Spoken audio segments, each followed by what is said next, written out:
Today's video is all about Arbitrum. From apps to chains, Arbitrum delivers the performance and tooling your business needs to launch faster and scale further. Today, we're going to be doing a deep dive into this project, looking into some of the fundamentals such as the team, the tokenomics, the utility, and the overall value proposition, trying to figure out whether this project has what it takes to make it to our portfolio. So you know what? Let's talk about the news, let's analyze the charts, and let's strategize to capitalize.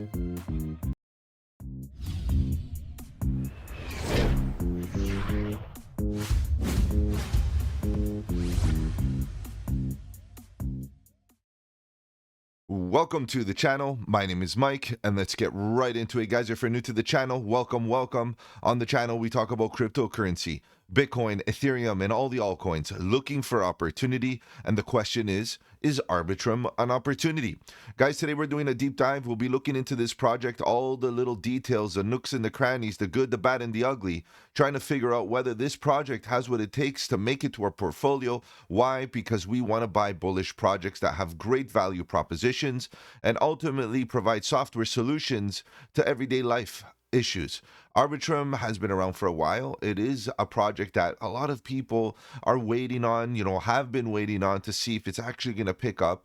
And it's part of a very interesting narrative. If you've been around in this space, you know that the L2 Ethereum scaling solution narrative is one that has been around, and it kind of did, it currently is kind of simmering there. And we're trying to figure out whether this is an actual opportunity, because a lot of these L2s have been taking a bit of a hit from its price perspective. And the question is, do the fundamentals show any divergence?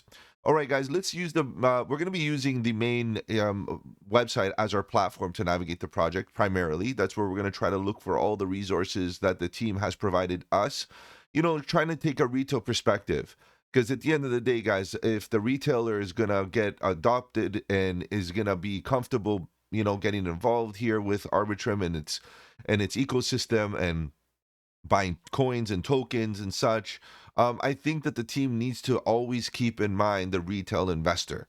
So the retail investor is one of which that needs everything laid out to them, needs everything nice and clear, lots of transparency, no ambiguity, and communication needs to be key.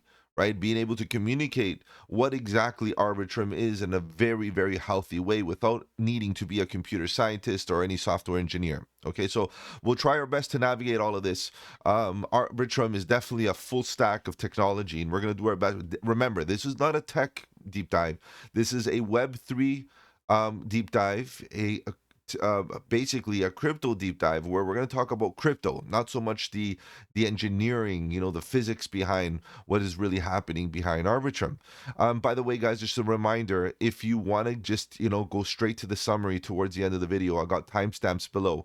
I'm going to give you an infographic that will summarize all of what we talk about here. It's going to be a good one, it's going to be a long one, but again, all the little details do matter.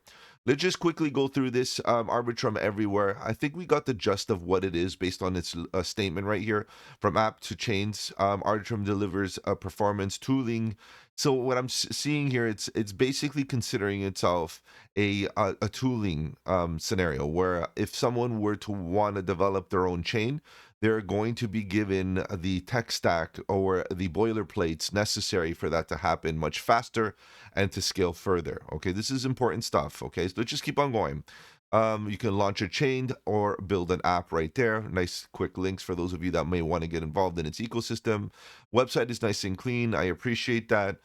Where finance moves on chain at scale, where big ideas meet mass adoption, build games without limits. Okay, gaming, a little bit of gaming talk here. And as we keep on going down, you can see that they kind of show us their ecosystem per se, or the relationships. What I like about what's going on here is that they also give us, a sneak peek of what's going on, meaning what they have involved. We can see a lot of EVM compatible projects, right? We're talking about Morpho and GMX, Uniswap, and so many more, obviously.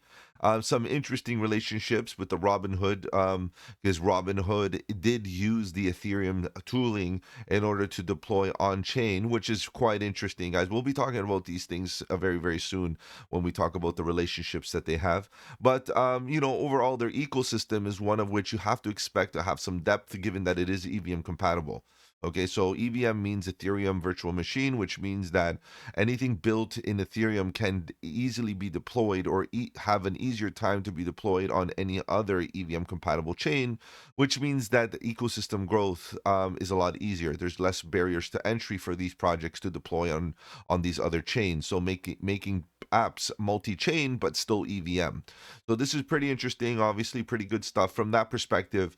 We're going to see Arbitrum and other EVM L2s are going to benefit from that same scenario, being able to absorb an ecosystem much quicker. On-chain standard, we got 17 billion in total value secured, 142K in daily active wallets, and 11 billion gas fees saved. Okay, because it is a scaling solution, what it means is it's trying to improve how Ethereum works. One of Ethereum's biggest issues or challenges is the scaling capabilities, keeping those gas fees nice and cheap. And of course, Arbitrum's core, at its core value, and how in its inception, when it first started, was all about improving that scalability, right? And offering a software solution to Ethereum users in order to get them to pay less gas fees while still using Ethereum's main tech stack. Okay, this is how Arbitrum started as a solution. Build an app, launch a chain, ship application, or launch a chain using Arbitrum's suite of fully customizable solutions to build your vision without compromise. So you can see your app, Arbitrum One. We're going to talk about all the chains that they got going on because it is a multi-chain um stack with lots of different chains happening. There's about four different chains if you want to consider the canary chain a chain, but it is a chain.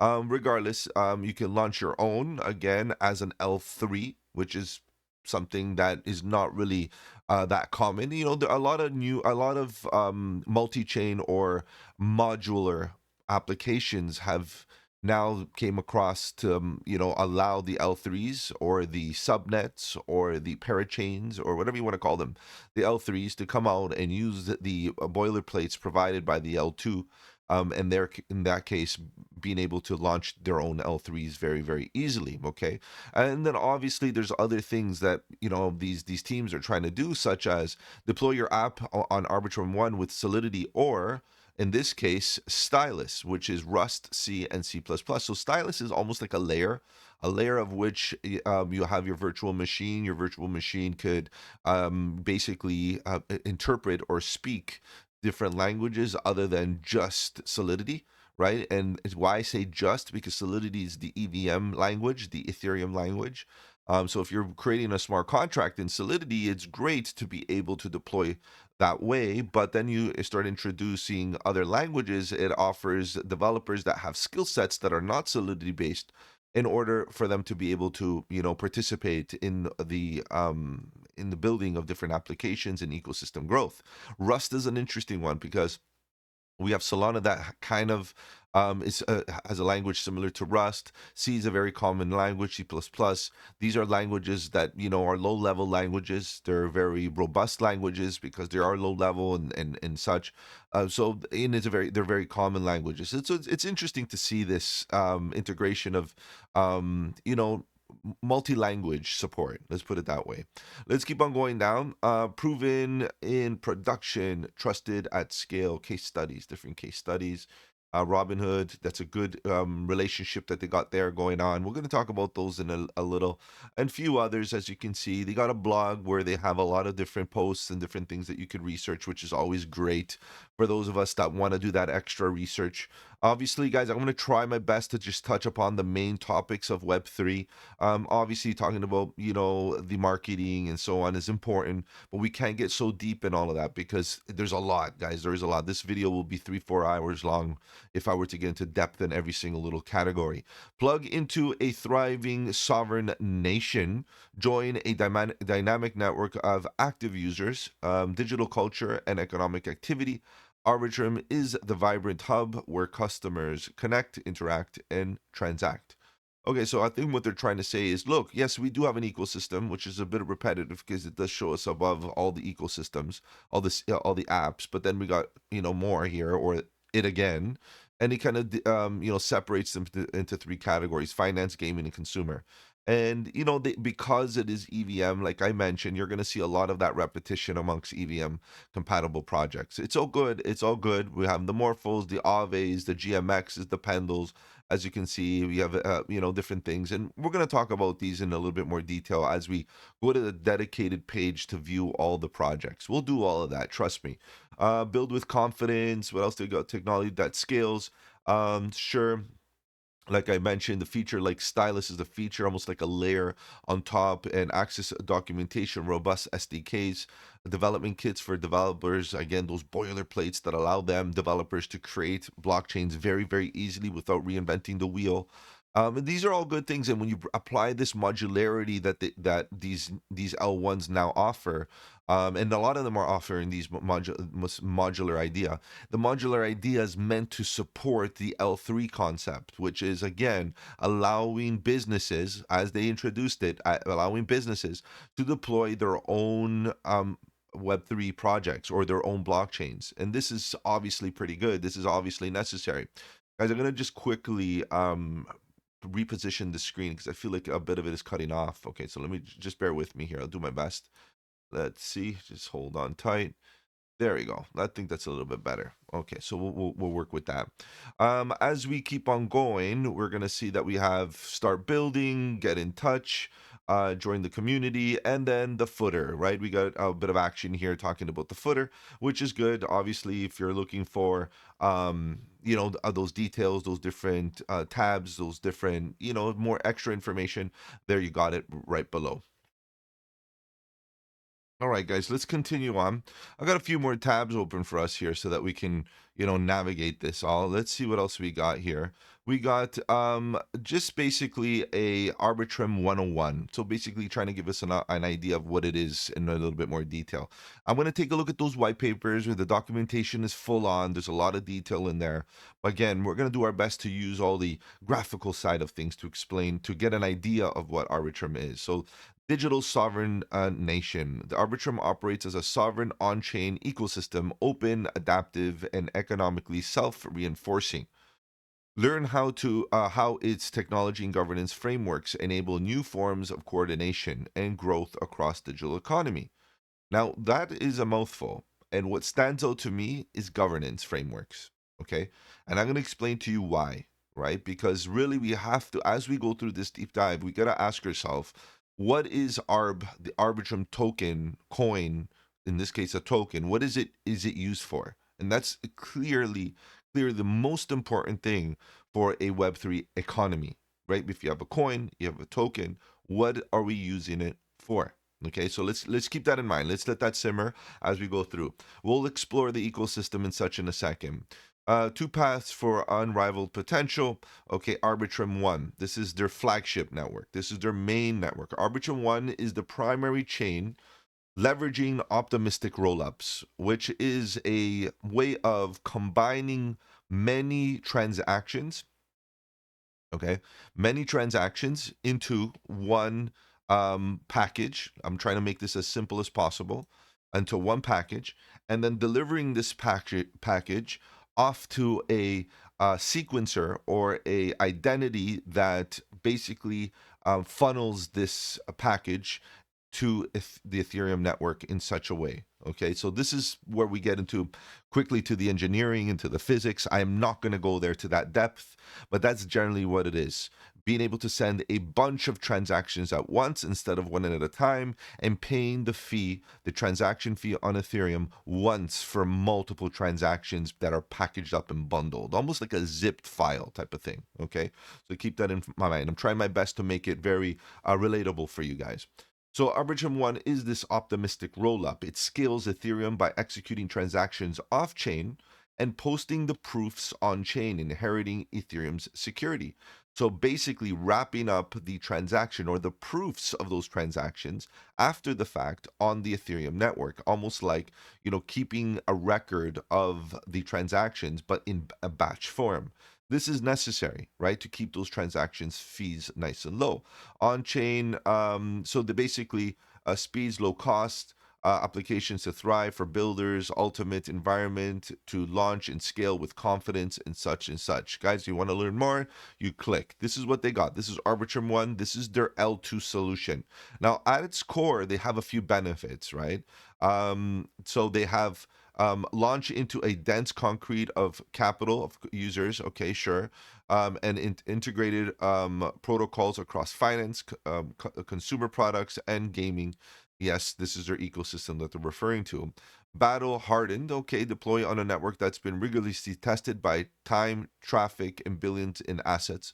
Sure, we'll give it that. It's been around, and of course, with its traffic based on EVM and Ethereum and all that. Sure. Innovation at heart. Okay, what does that even mean? Access next gen features like stylus to write contracts in Rust, C, or C++.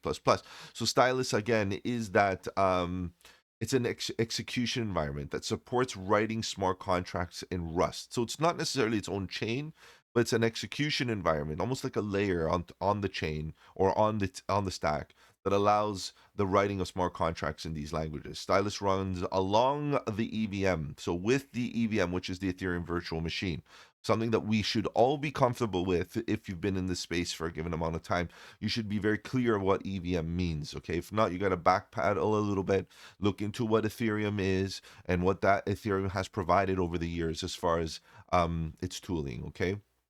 Making the Arbitrum chain a multi-language high-performance platform by leveraging these benefits. Okay, so cool stuff. Let's keep on going down. The flywheel. What does that mean? Basically, you have this is where things get really interesting for me as a deep diver here, because their actual scenario, their flywheel is somewhat troubling in one sense. Because again, you got to ask yourself, what is the token used for? So decentralized governance, okay, that's fine. There's a DAO. I love it. Decentralization happens in many ways here in this space. Right? If we're talking Web3, if we're talking about other projects that clearly support centralization and such, and they claim to be centralized because they can achieve economies of scale and security and whatever it is, that's totally fine. But if you're going to come out saying I'm a Web3 and I'm open source and I want governance and such, this is great. So we have governance, which is the centralization of the organization itself. So as a business identity, Arbitrum DAO votes on protocol upgrades and stewards the ecosystem treasury. So guys, I've been doing deep dives for a good while, and I'm going to tell you now that rarely, very rarely do I see these words. Okay, and stewards the ecosystem treasury. They're upfront with the fact that their treasury, which is a fairly decent one, is backed by the DAO. The DAO governs the treasury. There's not one dude there just signing checks for the treasury. We get what I mean. So this is how they're committed to the decentralization of their governance, of the identity of the business itself. I hate to call it a business because, but the identity or the organization. Okay. No, so in this case, enabling true self-sovereignty, and that is the whole concept of self-sovereignty, is that literally it operates on its own, in a decentralized, autonomous way, right? DAO, decentralized autonomous organization. So that's important. Reinvesting revenue. Arbitrum One produces on-chain transactions and time boost fees. Okay, so they earn via fees for time boost to make the transaction faster and such. And they also have licensing fees for using chains for their L3s and things like that. So there is a bit of revenue coming in, which are captured by the Arbitrum DAO. And that DAO, again, is basically self-sovereign. So this is interesting. All the revenue that comes in goes back into the decentralized organization, and then the decentralized organization redistributes these benefits or these revenues based on governance. Guys, sounds pretty cool, right? Strategic treasury. Assets are actively deployed into initiatives that drive demand and foster new economic zones of opportunity, reinforcing long-term growth. Okay, that's fine. Now, what I would just want to make it real about what's happening here is that Arbitrum's utility, as far as ARB, the token, its utility hinges upon governance. There's not much other than governance when it comes to talking about the Arbitrum as a token. So I ask this, I start to think, why is the token necessary at this point? At this point, it feels like to me, correct me if I'm wrong. Let me know in the comment section below. It feels like to me that the current need or the current use of the token hinges significantly on governance, right? And we'll go through this a little bit more. I'll touch upon it a little bit more as we talk about what our the transaction fees and such, because there's things that we need to kind of digest here. Okay, let's keep on going. And don't forget the summary towards the end, guys. I'm going to summarize all of this and give you all the points laid out very, very nicely, so we can use those infographics as little reminders and cheat sheets. Okay, so us accelerating growth through programs and ventures. Interesting stuff. Okay, this is their like, let's say their ecosystem and where they're putting a bit of effort. They got the DeFi, okay, gaming, on-chain labs, advising products and go-to-market strategy for companies. So this seems to be very general. Ongoing support through structured grant programs and range of more general. Okay, that's fine. That's fine. A little bit of graphics, a little bit of general. It looks like you just put that to fill space. And then we got this: make your vision a reality. And then the Arbitrum tech stack. You got the SDKs for the chain. So the chain SDK gives you power to design and launch a custom blockchain with full control over the architecture from chain type to settlement layer. This is the modularity. This is common. This is a common trend that we're seeing on these projects, the L2s, the L1s, whatever you want to call them nowadays, because we've seen a lot of them come out L1s, and then they come up with this modularity approach, and then obviously then you start thinking, oh, so what is it, a L2? Is it an L0? Like, where we are here? It's just multi-layered approaches nowadays kind of blur the lines of definition, but it's all good, because ultimately here, this is what the value is. It's okay if it's hard to pinpoint if it's an L1 or L2. Arbitrum has always been an L2. Now it's allowing L3s to be deployed. What is an L3? It's a custom blockchain using the boilerplates of in this case, Arbitrum. A flexible tool set for building Arbitrum, whether you're writing smart contracts in Solidity, Rust. Again, this stylist idea doesn't matter. Any language that you can that it supports, you can use. That doesn't have to be just Solidity. Tokens using apps across the entire Arbitrum ecosystem from single. Yes, okay, cross chain. This is coming soon. And again, no official roadmap from the project, from the team. It is what it is. This is common, especially when they're heavily backed by or behind a DAO or governance of sorts. Usually there's no clear roadmap. Okay, this is a common factor. Over the years of me doing deep dives like this is something that I've anticipated to be true. It's still an unfortunate thing, because as an investor, you kind of want to know where they're putting their focus, right? Real world impact, more case studies, more of this governance, and again, this is where things kind of hinge. The ERC20 token grant power with Arbitrum DAO to propose and vote on protocol upgrades. Again, ARB is the governance token. It is a governance token, to the point that it's like that's all it really is, for the most part. So, you can see Arbitrum DAO Treasury, a diverse treasury accumulating revenue from core product functions controlled by our token holders and deployed to support ecosystem growth. We talked about there's a lot of repetition here on this side. Aligned identities and security council, which is voted in. Okay, so 6 members are elected by the Arbitrum DAO biannually, overseeing the technical risks and emerging responsing decisions that safeguard the ecosystem. Fine, that's good. A little bit of that. Your ambition, okay, and so on and so forth. Get in touch, your community, start building. Okay, so definitely a lot to be said here. Now, I'm not going to get into too much detail here, because we already talked about all of this, a lot of it, right? The roll up, the flagship product, the roll up is the optimistic roll up. It's a technology designed to scale Ethereum. We got that. What is the smart contract? Guys, again, I can't get into too much of that detail, but a smart contract essentially is a contract that is autonomous. It executes functions autonomously.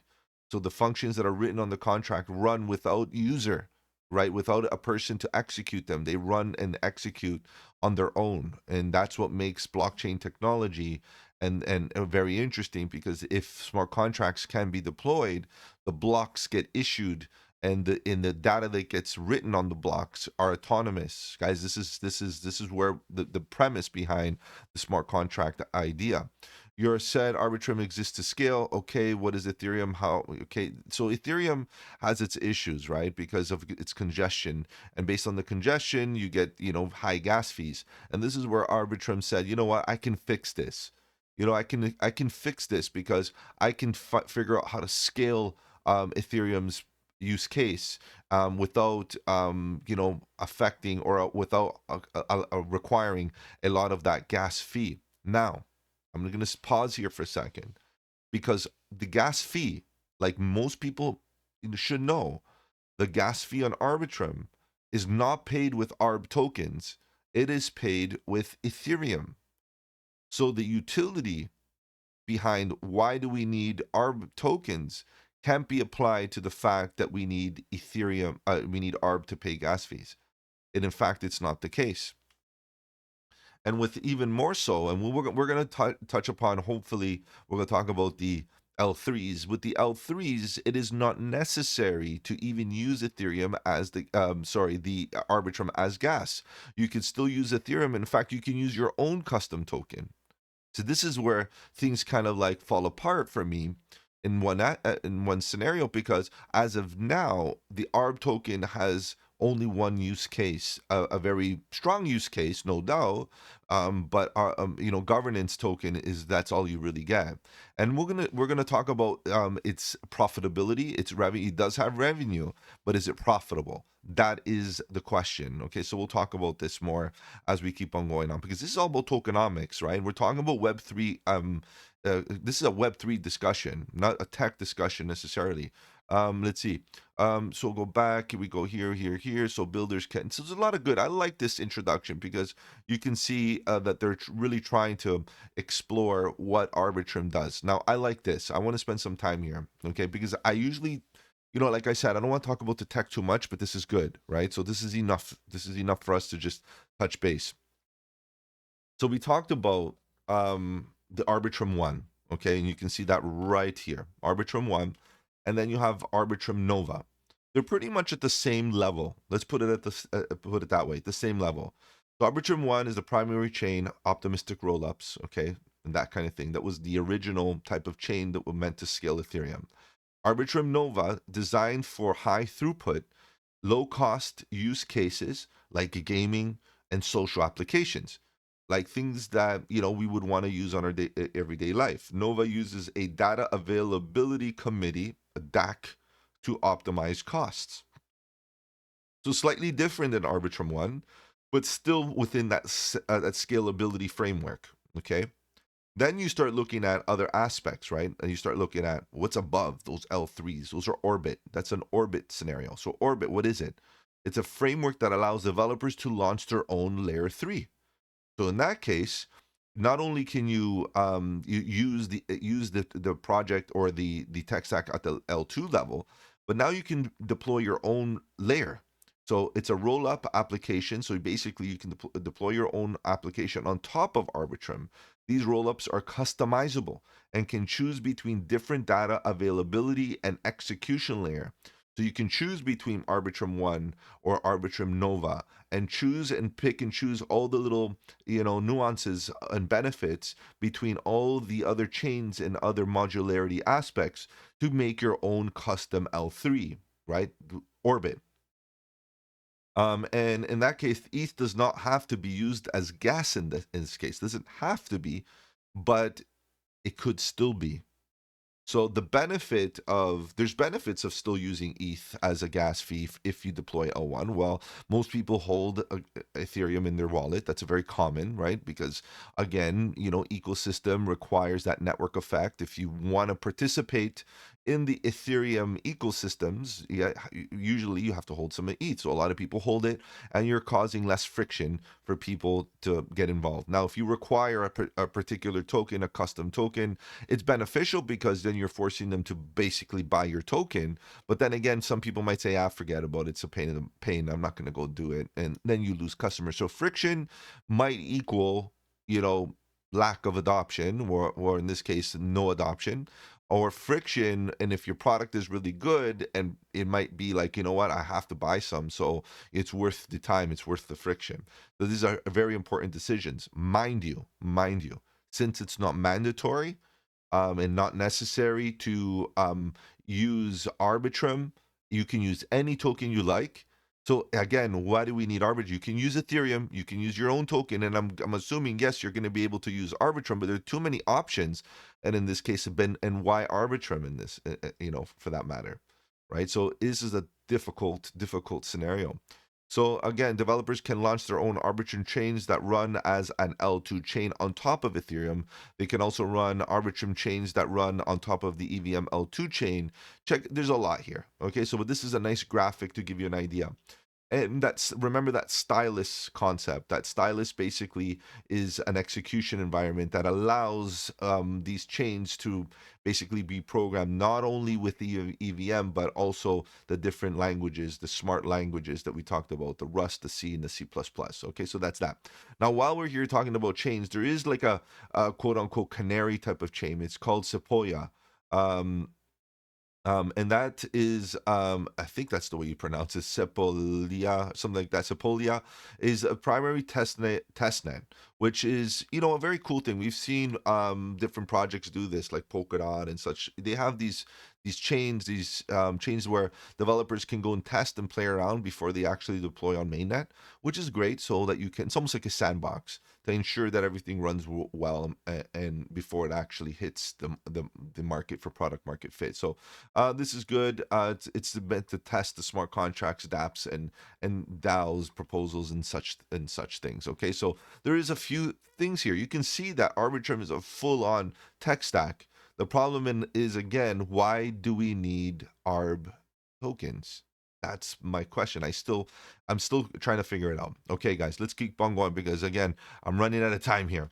We're looking at here crypto rank, looking at tokenomics. Let's jump into that. Again, the tokenomics, I couldn't really find anything specific regarding tokenomics on the Arbitrum white paper. Unfortunately, like clear. I was able to find some here. You can see that the linear unlock, basically the team and advisors, investors, they still are getting their tokens over time. Okay. Now the untracked, quote unquote, untracked, is the DAO Treasury and the Arbitrum Foundation. Okay, so we understand that that's like in Treasury. It's already technically in circulation per se.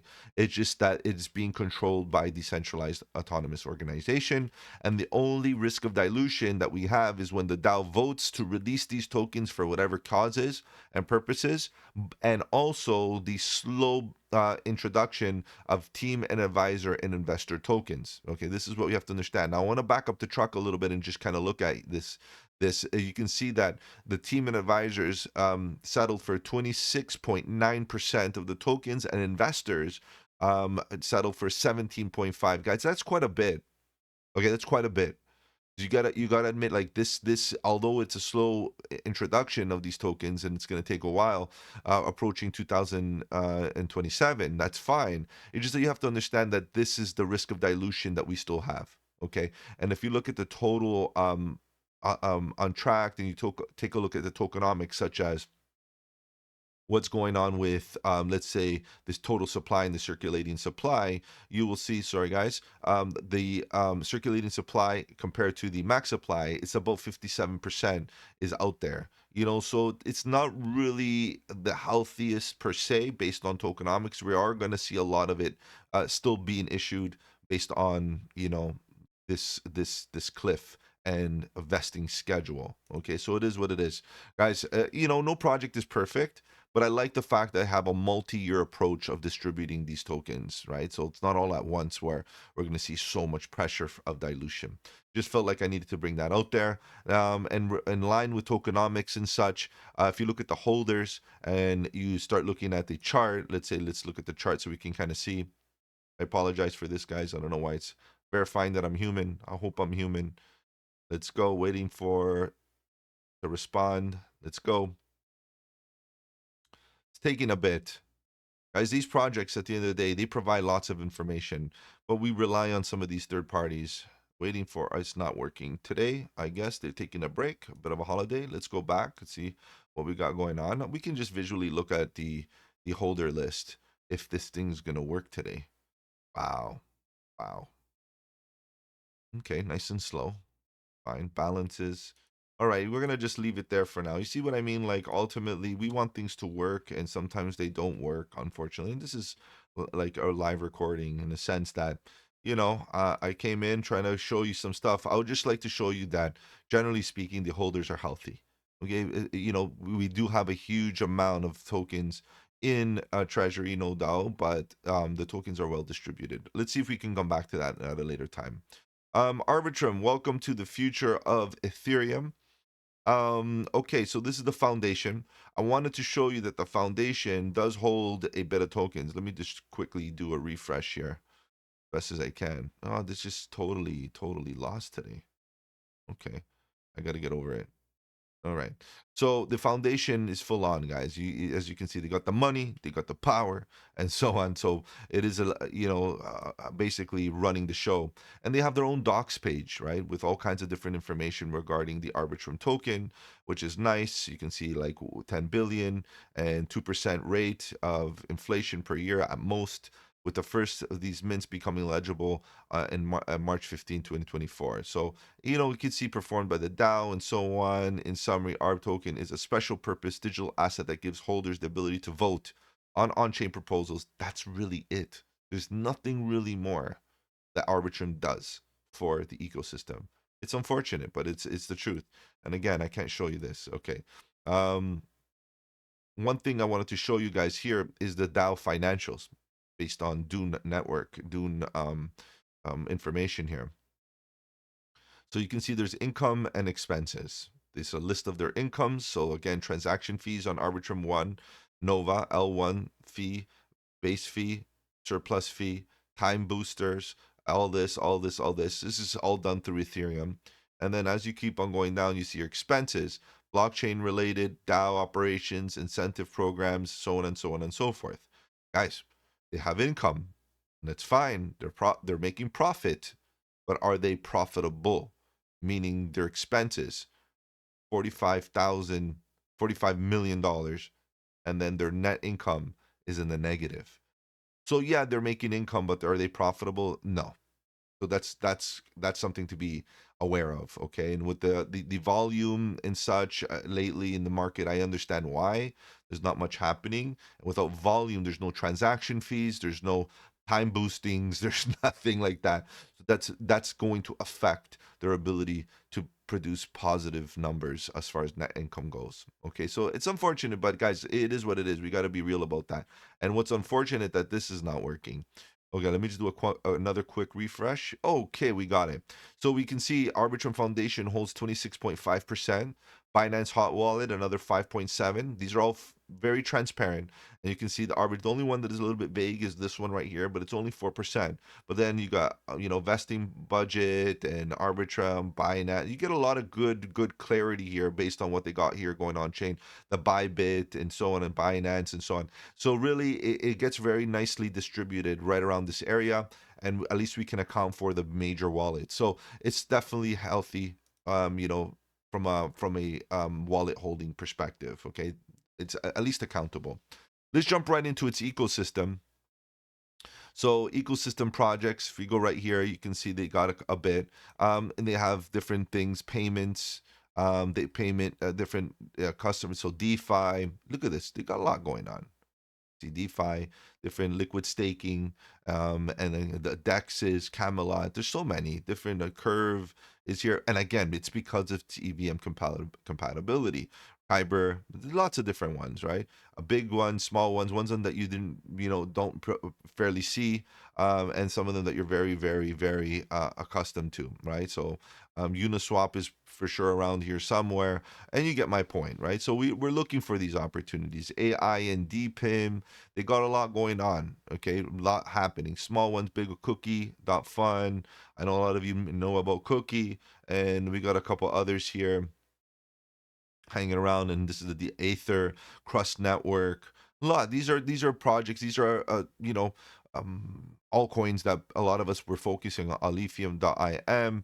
We've been looking at these cycle, and a lot of them are just like literally hanging around, not doing much. But again, we got some action here. Gaming, a lot of different gaming projects, full on ecosystem, guys. The full on ecosystem. Different narratives. We're looking for some real bangers, though. Like you gotta admit, like real bangers.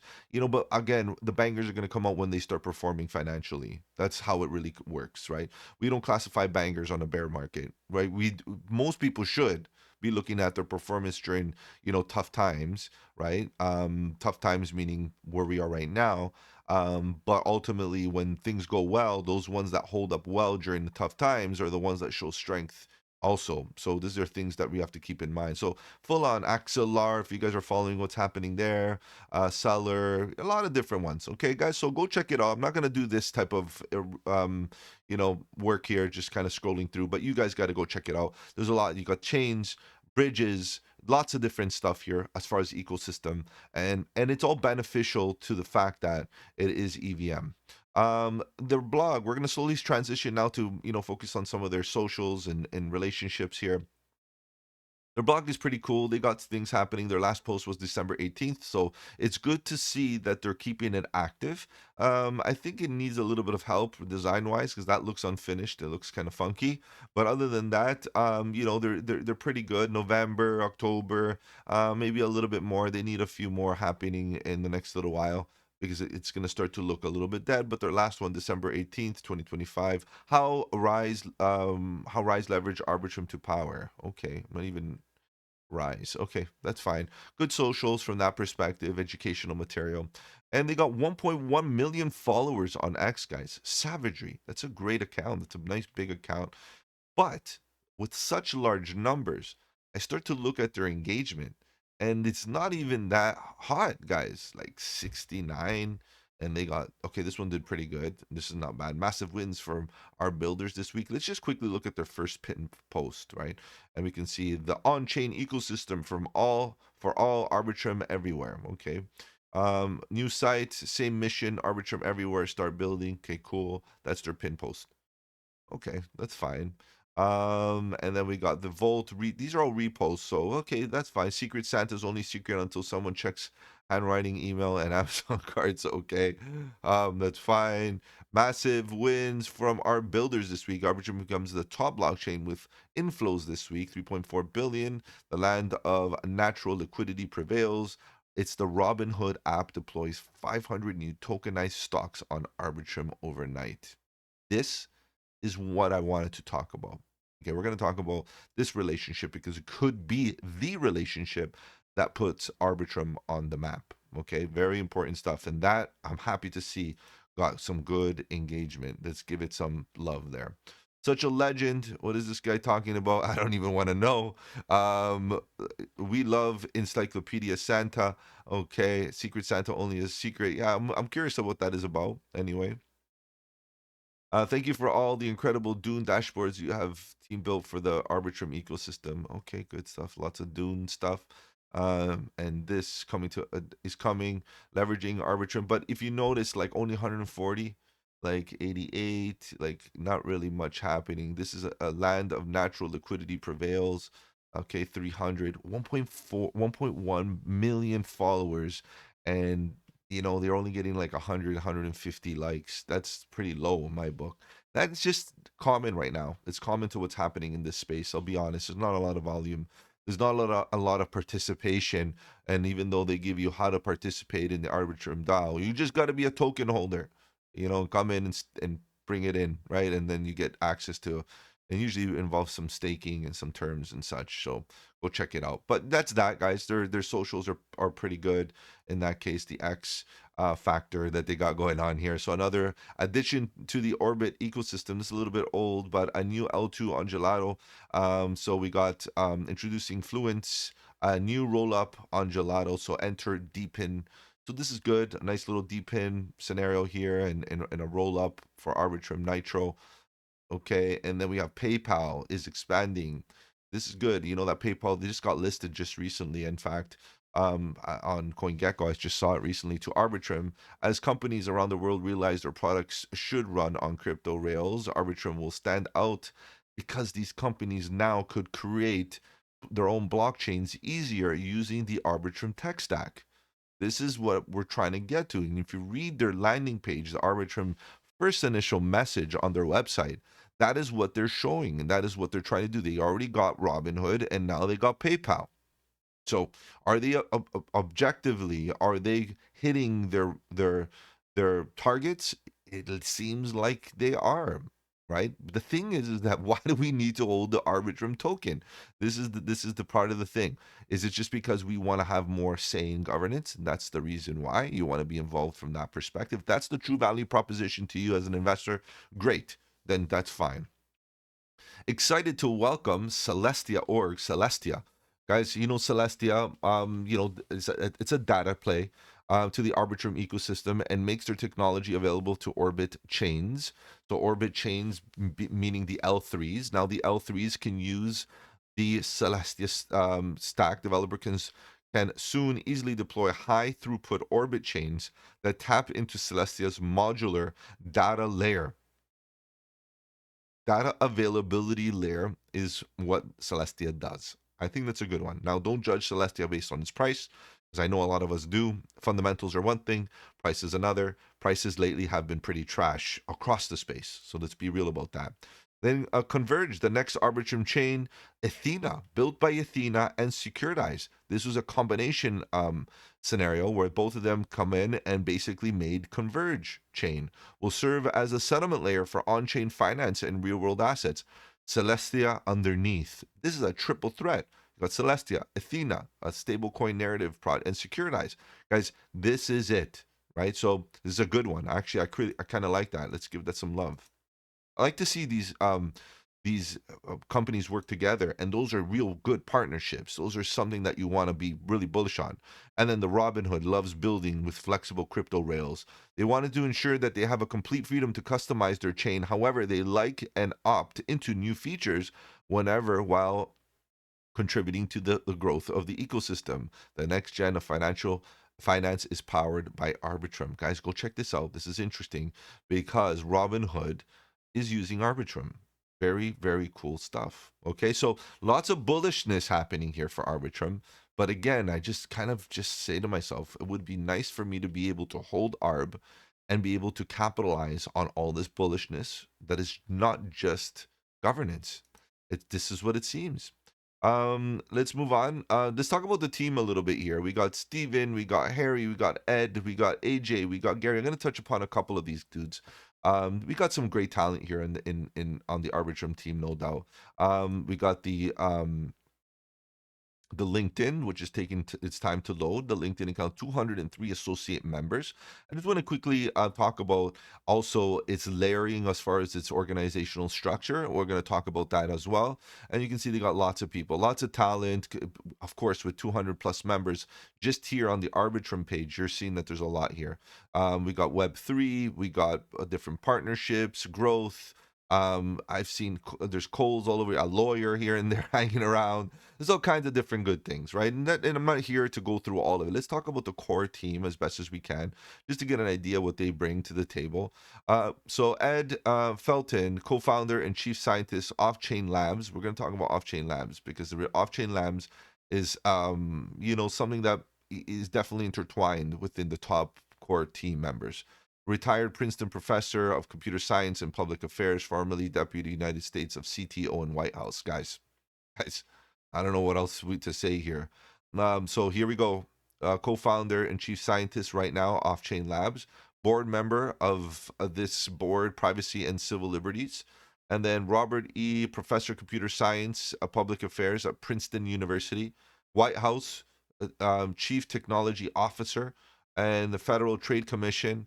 And then you got some, Caltech, of course, beastly physics, and University of Washington, computer science engineering. Guys, okay, this guy's a heavyweight. We can't deny it. He's got what it takes. Okay, great stuff there. Let's quickly go to the next one. We got Off-Chain Labs once again, just throwing that out there. And also we got Princeton University, Off-Chain Labs. Okay, let's see what he's about. Off-Chain Labs founder, co-founder, and CEO. Postdoctoral research at Cornell Tech. And we got lots of experience and, of course, research intern at Microsoft and software engineer intern and Google intern and interns and lots of tech. You know, look at this, computer science PhD, bachelor's degree in mathematics and computer science. Guys, here is again another individual that is bringing value to the table as far as tech, as far as academia, and so on and so forth. Okay, in history at very big companies in the tech space. Obviously Web 2, but again it starts from Web 2 and forks over to Web 3 very quickly here. Okay. Then we got Harry, co-founder Off-Chain Labs. Okay, hopefully you're seeing the connection here. I'm emphasizing it. Off-Chain Labs, right? We got software development intern at Apple, software intern at Apple. Okay, so Apple, and computer science summer fellowship. Okay, Princeton University, bachelor's degree in computer science and mathematics. And guys, it is what it is. We got some engineers, scientists, experienced. There's youth here and a team that is large, 300 members with all kinds of different talent across different avenues that are supportive to Arbitrum. Now, what's with this off-chain labs? I'm not getting into too much detail here, but what it is, we're contributing to Arbitrum and Prism to scale Ethereum. Done. That's the sentence. That's what we need to know. 142 associate members, and this is the way a lot of these companies are kind of like separating where the tech comes from. So they separate where the tech comes from the actual deployment of the Web3 solution. So Web3 solution is one thing, and their tech backend, their stack comes from a different identity. For example, Off-Chain Labs. So you can see these familiar faces, of course. That's one of the ones that we talked about. And it is what it is, guys. I'm not going to get into too much detail here. You get the point. What's really going on here is that these guys are developing the solutions for Arbitrum, and Arbitrum implements them and uses them. Okay, so it is what it is. Lots of talent here, lots of good stuff for the team. All right, as you guys know, I do release an infographic for you guys that highlights all of this information as best as I can. So let's get this up here on the screen. I'm going to post this all over the socials so you guys can use it. It will be on the Discord as well, nicely packaged with the links and all that you need to use just to give yourself a quick summary when you need it. Ecosystem. I like it. It's great. EVM, multi-language, and L3 ecosystem can inherit the ecosystems of the past, such as the EVM, the Ethereum ecosystems, and such. I'm still waiting for the L3 ecosystem to, kind of grow a little bit, and I'm waiting for a real hit. We need a real buzzer, something that's really gonna push its ecosystem and put it on the map. Right now, we're seeing all repetition. All repetition, everything's like, common, nothing's out there that really is, spearheading our attention. So for that matter, there's something that needs to happen there, and we can even see it on the socials, because if there was something really happening that was buzzing in the ecosystem, it would be something to yap about on the social front. There's nothing really there. Okay, so it may be not its focus right now. Its focus is on providing solutions to different businesses, which I'll be honest, even Arbitrum's communication regarding its PayPal, its Robinhood, and so many other relationships that they got going on weren't well communicated, even with a search. Like if you went on X and started to search what they're really doing with these other individuals, these other identities, right? There's nothing really there. So we need some more buzz as far as its ecosystem. Okay, so its utility. We're talking about, guys, unfortunate, but when I'm starting, I really did my best to really ask myself, what is the token used for? And it's only governance. Now it can be that in the future things open up and things change. Like it would be interesting for the L3s that get deployed require to hold Arbitrum in a liquidity pool, right? That would make sense, but it doesn't even do that. So it's not even a necessity. Okay, so this is where we get, problematic, because then what is Arbitrum used for? Its utility. I in fact gave it a 5 out of 10 because its DAO seems very strong. Why? Because it holds a lot of capital. Okay, so that's great. and the delegation of their voting structure, even with those 6 members for let's call it safety. I forget the name, but those members that you can vote on and bi-yearly, which is great, which is cool. Ecosystem funding, DAO-led fund allocation. So whatever the ecosystem agenda is, they have the power to actually release some funds instead of relying on a central identity to do that. Fine. But really, guys, even 5 out of 10 for me, as far as utility goes, is too high. I'm just saying, I'm just trying to be modest here and not really hit them too hard based on the utility, because I feel like there could be some upside potential. But guys, Arbitrum ARB as a token itself, I don't know why I need to hold it at this point, other than governance and people wanting to hold it because of that.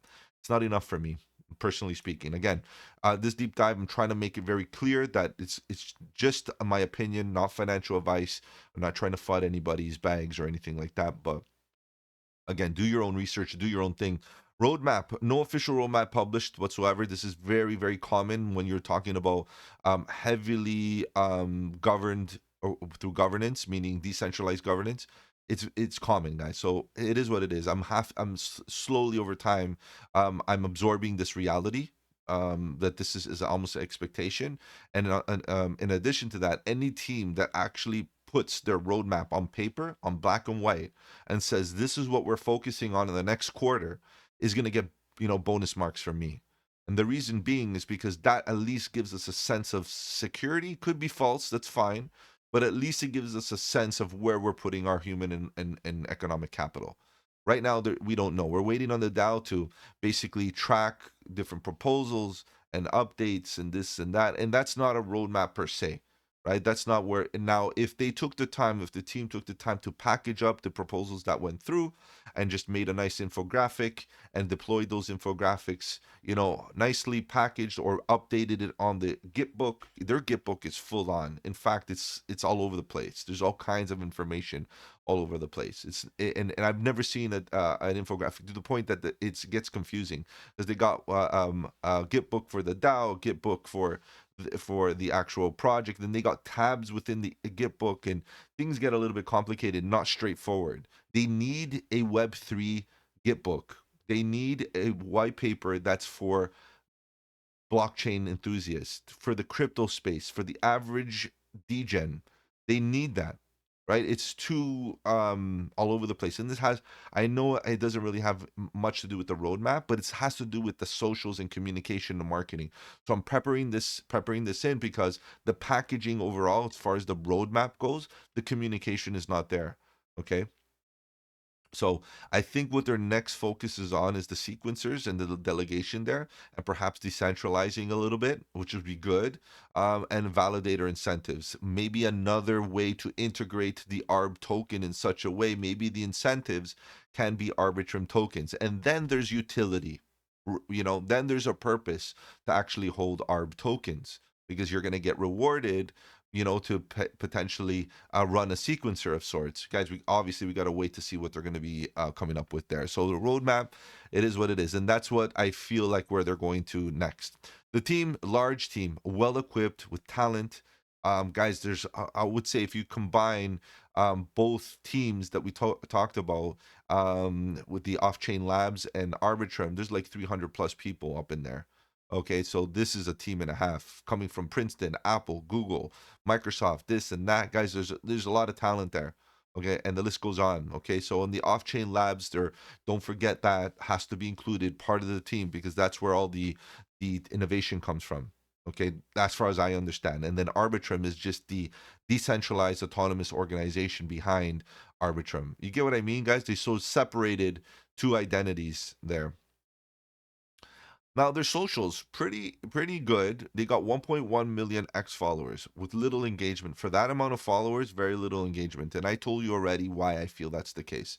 They need buzz, guys. They need buzz. And it's not just them, it's a lot of others, but they need buzz. They can't just be hiding behind EVM compatibility and getting those projects recycled through, because that's boring. Telegram announcement only. Very unfortunate. Discord is unattended, full of scammers. Like absolutely insane. I went on there to see if I can ask a question, engage with the community and such. Nobody. It's a dead space. They got lots of people on there, quote unquote, but it's a dead space with nobody, no participation, nothing happening. And if you dare say anything, you're gonna get at least 5, 6 people, scammers, DMing you and trying to harass you. And guys, it's unfortunate. Like, that's not that from a social perspective. That's a problem. Okay, partnerships and relationships could be better communicated. As I mentioned before, I scraped through and searched through all kinds of social media posts, and such, to try to find some of the latest, the hottest. It doesn't even have to be the latest. If they're well documented or well written on the socials, with a quick search, you should be able to find them, right? All the hot relationships, partnerships. Why? Because a lot of times they don't even put that word into their statements. Why? Because are they not partnerships or not? And this is a problem, because if the data and the information is not easily accessible, how is the average investor going to really do research? You're expecting to use forensics to go and find all of this information. It has to be on the fingertips. It's got to be quick. It's got to be easy. It's got to be there, readily available. And that has also to do with their Git books and their documentation. It is too much friction there to access the information. And based on my history of doing deep dives, like I said, over 130 deep dives on various projects, of all the videos and all the infographics there to prove it, I have now enough evidence to suggest where there is too much noise with communication, and not enough clarity, and not enough precision. Okay, and that's what I'm seeing here. So that's friction, and that's a problem for me when I look at this. Okay, so socials needs a bit of improvement, marketing needs a bit of improvement there. And their website is beautiful, so I'm happy to see that they realized that needed repackaging. And guys, I've been in the industry, in the software industry, for a good while, and now being in this crypto space for a good while, I can navigate my way around and officially say what will work and not work. And so far, that website looks great. A bit of repetition there, but they need a little bit more happening with regards to communication. Tokenomics, let's talk about this. Now, I'm not going to bring in the utility aspect, like I mentioned, but we'll just focus on tokenomics. 2% max inflation rate, that's fine, right? But that can be changed via governance. This is where you got a heavy loaded governance with a DAO, and they have a lot of power. You have to understand that things can change at will, and you got to be up to date with it. So they're realizing that a 2% max of inflation, but all of this rate can be changed via governance. So if the token holders decide to change it up, they can make it less than 2%. Okay, if they want to. Dow Treasury, 42.78%. That's how much the Dow Treasury is going to get over time. Early stakeholders, 44.47%, which are like the team members and the investors. The rest is spread across airdrops and such. Okay. So what you have to understand is that there's very little that is left over, that is airdrop and things like that. And there's a battle between the treasury and the early stakeholders. The treasury's basically funding that goes to token holders, which is one identity, people like you and I. And then the other good portion, which is slightly more, goes to the stakeholders, which is again the early stakeholders, the team, and the early investors. So you can see the balance, and this is typical. This is what I do here is I tend to ignore all the subcategories and pile them all together and say who are the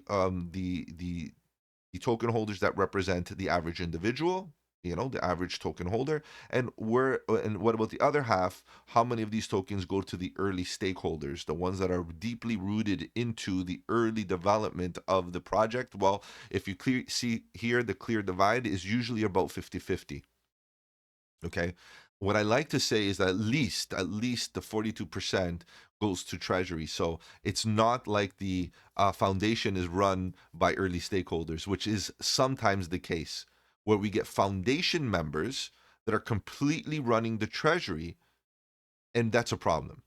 Okay, now I want to say is like 42%. How many of the early stakeholders are currently holding enough to have enough voice to control the treasury? That's a different story here, guys. Okay, so it is what it is. That's a 50-50 type of deal right now. Team and investors, at least to get a 4-year Vesting schedule with monthly unlocks. Remember the 1 year cliff that's already done. So we're waiting little by little. It's gonna they're gonna get fully diluted up until about 2027. That's when they kind of cools off. Okay, so tokenomics 8 out of 10. It's not bad because we have the vesting. It's about 50-50. I will show you the tokenomics right here in a sec. As you can see, it's about 56% in circulating supply. So we still have a few more tokens. But again, as long as there's a vesting and as long as they get into the DAO, it's not that bad. So it is what it is. Relationships, great relationship. Fluence, PayPal, Celestia, Athena, Scrutinize, Robinhood, and I'm sure there's more, guys. Let me know in the comment section and if there's any others that I should be adding to the list. But great relationships for what they got going on. And exchanges, they're listed everywhere. Okay, so don't look at this as an opportunity because it's not an opportunity. Meaning that there's a lot of liquidity, which is great. Exchanges holding tokens, meaning you can buy and sell very easily. But ultimately, if you're looking for a listing to pump your bag or to trade based on that announcement, it's not going to happen because they're everywhere pretty much. Okay, guys. So 10 out of 10 there. Overall, guys, let's do a quick summary here. Let's do a quick summary before I wrap it up. We're going to take a look at the chart in a second. I want to make this a full circle type of deal. It's an L2 EVM modular and heavily towards a DAO. Okay, that's what it is. While the distribution is healthy, no usage as gas token, ETH is used for that. So Arbitrum is not a gas token. ETH is used for gas as of now. L3s don't use Arbitrum in any significant way. ARB's value is dependent on the success of Ethereum. This is a fact. This is true. A sequencer is a component responsible for ordering transactions, and basically building them into batches, submitting those batches to the Ethereum L1. This is something we have to understand. This is their main value proposition as far as the rollup goes. And let's talk about that. Arbitrum 1 is the main chain using optimistic rollup. This is something that we've already become accustomed to with Arbitrum. But then now they have the Nova, a low-cost chain optimized for gaming and social applications using data availability committee to reduce costs, right? In that case, a different type of scaling solution, but still, part of their core competency, which is the scaling solution for Ethereum. Then you have Arbitrum Orbit, which is a framework to launch customizable, based on modularity, layer 3 chains on Arbitrum. ETH is not required for gas. Once again, it's not required, but it is possibility. And when an individual deploys their own chain on L3, they are left with a very important decision. What is going to be the desired gas fee? Do you want to create friction where the user has to go and figure out where to get your token, or are you going to try to get paid in any token that is readily available on their wallet frictionlessly? And that usually is going to be Ethereum. Guys, it's a tough call, and it's still right now. I'm on the fence about whether that's a good thing or a bad thing. Should they force them to use Arbitrum? I'm not even that sure if that's a good solution or not, because then people might say forget about it. I don't like that idea, but I don't know, guys. Let me know what you think. Then there's the stylus. It's not necessarily a chain, but it's a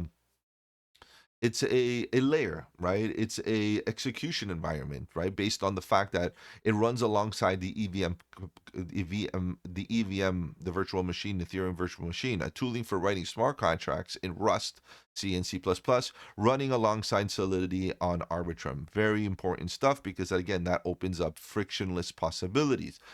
This is what I'm trying to really emphasize, is that they don't want friction, right? Until maybe there's enough network effect or the network grows big enough where then they can start tightening up and saying, well, hey, we need Arbitrum for staking, we need Arbitrum for this, and maybe Arbitrum eventually gets some utility. I don't know.